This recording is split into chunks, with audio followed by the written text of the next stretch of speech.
डर का डरना जरूरी है, तुम्हारा डरना जरूरी नहीं है। तुम्हारे लिए तो कबर सिंह बोलना चाहिए, जो डर गया वो मर गया। જિંદગીમાં ડરને તો ફગાવી દો, પહેલા છે જ નહીં એવી રીતે જીવો, અથવા ડર તમારાથી ડરવો જોઈએ। અરે યાર, બેવાનું છે, ડર કિસ બાત કા?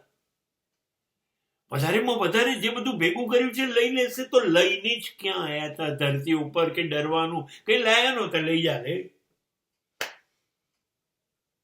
અને બીજું શું, વધારેમાં વધારે શું થશે? મારી કાઢીશ, મારી કાઢ। અચ્છા, મારી કાઢ્યા પછી શું કરીશ? એનાથી વધારે તો તું કંઈ કરી નહીં શકે, કેમ કે હું જીવતો જ નથી, પછી તું કરીશ। ડરવાનું કોઈ બી બાજુ નથી, લઈ જવું હોય તો લઈ જાઓ, મારું હતું જ નહીં। અને મારી નાખો હોય તો મારી કાઢો, તું નહીં મારી નાખે તો ગમે ત્યારે 5-50 વર્ષ હું મારી જાતે મરી જઈશ। ડરું હું શા માટે? ડરે તમારાથી ડર? અરે ખરો છે, આ નથી તો કોઈનાથી બીજો નથી। જે તાલીમ મા બાપે આપવાની છે, જે શિક્ષણ સંસ્થાઓએ આપવાની છે એ આપવાની છે। એને નાનપણથી ડરાવો નહીં, અને આપણે એની આદત પાડી છે। ખાઈ લે નહીં તો બાવો લઈ જશે, સુઈ જા બાવો આવ્યો।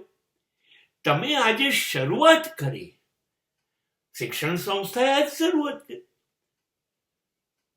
મોડો પડીશ તો કાઢી મૂકીશું, અંગૂઠા પકડાઈશ, નપાસ થયો તો સ્કૂલમાંથી કાઢી મૂકીશ। એ જ વસ્તુ માલિકોએ આપી ધંધા નોકરીમાં। ચારે બાજુ ડરનું સામ્રાજ્ય ઉભું કરી દીધું, એટલે માણસનું લોહી અને ધબકારા ડરવા માટે છે એવું લાગવા માંડ્યું। નહીં, તમારે ડરવાની બિલકુલ જરૂર નથી। ડર તમને કશું કરી શકે જ નહીં, એની હેસિયત નથી, એની ઓકાત નથી, એ તમને ડરાઈ શકે। હા, એક શક્યતા છે, તમે તમારા શસ્ત્રો બધા તમે જાતે જ એની સામે નાખી દો, લે હેન્ડ્સ અપ, હવે તારે જે કરવું હોય કે, હું તારાથી બહુ ડરી ગયો। હા, તમે ડરી ગયા તો તમે હારી ગયા, પણ એ ખરેખર ડરતો હોય છે। એવું મેં સાંભળ્યું છે કે જે બહારથી ડરાવતો હોય ને તમને, એ અંદરથી બહુ ડરેલો હોય। બહાદુર દેખાતો હોય ને, એ અંદરથી બહુ ડરપોક હોય।